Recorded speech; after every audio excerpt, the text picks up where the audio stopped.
ये बात मानस, आप क्या पिक करेंगे कल मॉर्निंग के लिए, वेडनेसडे के लिए? जी। तो देखिए, कल मॉर्निंग के लिए ओएनजीसी पे खरीदारी करके जाएंगे। स्टॉक ने अपने 20 day moving average 50 day moving average को ब्रीच किया है।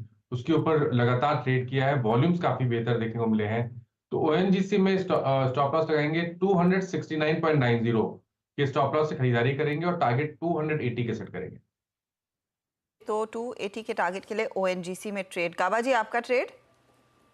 मैं लूंगा गुजरात गैस। यहाँ पर ठीक ही नजर आता है, अप मूव ऑन है, 607 पे ट्रेड कर रहा है, 625 पॉसिबल है, टॉप होगा 600 गुजरात गैस।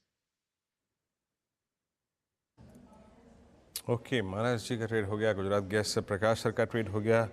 प्रशांत, आपके ट्रेड कैरी करेंगे वेडनेसडे मॉर्निंग के लिए? जी वीरू जी, मुझे यहाँ पे भारत फोर्ज काफी अच्छा लग रहा है। 1600 पे ट्रेड कर रहा है। 1575 1575 का एक पोजिशनल स्टॉप लॉस रख के 1650 1660 तक के टारगेट यहाँ पे आ सकते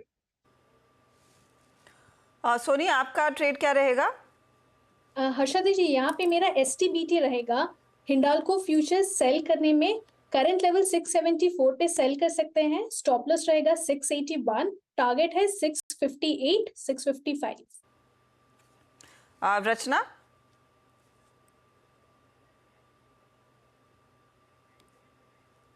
आई थिंक आप म्यूट पर हैं Rachna ji. Sorry about that. मेरी तरफ से भी सेल का ट्रेड रहेगा and that will be in Axis Bank के फ्यूचर्स। एक्सिस बैंक के फ्यूचर्स जो है यहाँ पे 1196 पे है। इसको हम शॉर्ट करेंगे, 1205 पे एसएल लगाएंगे। डाउन साइड पे 1180 का और 1170 का टारगेट रहेगा।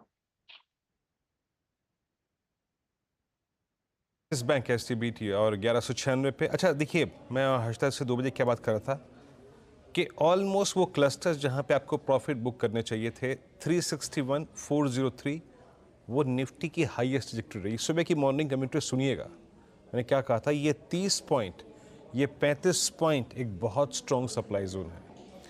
And same is the case with Nifty bank. ये 49 974 और 50 187, ये टफ जोन है। दोनों इंडेक्स खराब नहीं है, याद रखिएगा, बट एक प्रॉफिट बुकिंग क्लस्टर में जाने के बाद प्रॉफिट बुकिंग आ रही है। और एक और बात याद रखिएगा, जो कि जब आप ऑप्शन शीट खोलेंगे तो क्लियरली विजिबल है कि 23,500 पे 23,400 पे सबसे स्ट्रॉन्ग कॉल राइटर्स हैं। 50,000 पे 50,200 पे 50,500 पे सबसे बड़े कॉल राइटर्स हैं। और मैं आपको एक फिर चीज़ दिखाता हूँ, मैंने क्यों उस वक्त ट्रेड अवॉइड किया, और मैंने ये कहा कि जब इंडेक्स फिर बैकफुट पे आएगा तो फिर री एंट्री करेंगे। अब आप देखिए आपकी स्क्रीन पे 23,500 की कॉल के ऑलमोस्ट नियर जाने की कोशिश करता हुआ 23,400 का अगर आप देखें तो यहाँ पे कॉल राइटर है। अब अगर इनको कोई डे, कोई दिन ट्रैप करेगा तो वो होगा only I think expiry day. But as of now जो आउटस्टैंडिंग OI है 23,400 23,500 के आसपास, ये ऑलमोस्ट क्रॉस कर चुका है 1 करोड़ का। तो याद रखिएगा, चाहे वो गैप अप हो या चाहे ना हो, बट ये 100 पॉइंट एक बहुत स्ट्रॉन्ग सप्लाई जोन है। बड़ा आउटस्टैंडिंग OI जहां पे खड़ा है 23,200 23,300 की पुट। समझदारी एज ए डे ट्रेडर उस ट्रेड को पिक करने में है जो कि मिले 23,200 और 23,250 के आसपास, जैसा कि अब का जोन 23,260। निफ्टी बैंक भी लेके आइए एक बार।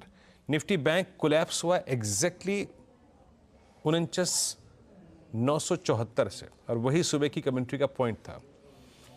अब आप देखिए आपकी स्क्रीन पे 50,000 की कॉल का और 49,900 की कॉल का आउटस्टैंडिंग वाई ऑलमोस्ट 0.5 CR है। That's huge. और कल इसकी एक्सपायरी है। बैंक निफ्टी की 49,500 की पुट का आउटस्टैंडिंग वाई करीब 49,500 है, 49,600 है। मैं इन स्टैट्स को देखने के बाद ही कह सकता हूं कि इंडेक्स कमज़ोर कतई नहीं है, बट इंडेक्स के ट्रेडर्स जो हैं वो इस वक्त रिस्क रिवॉर्ड रेशो पे ध्यान दे रहे हैं।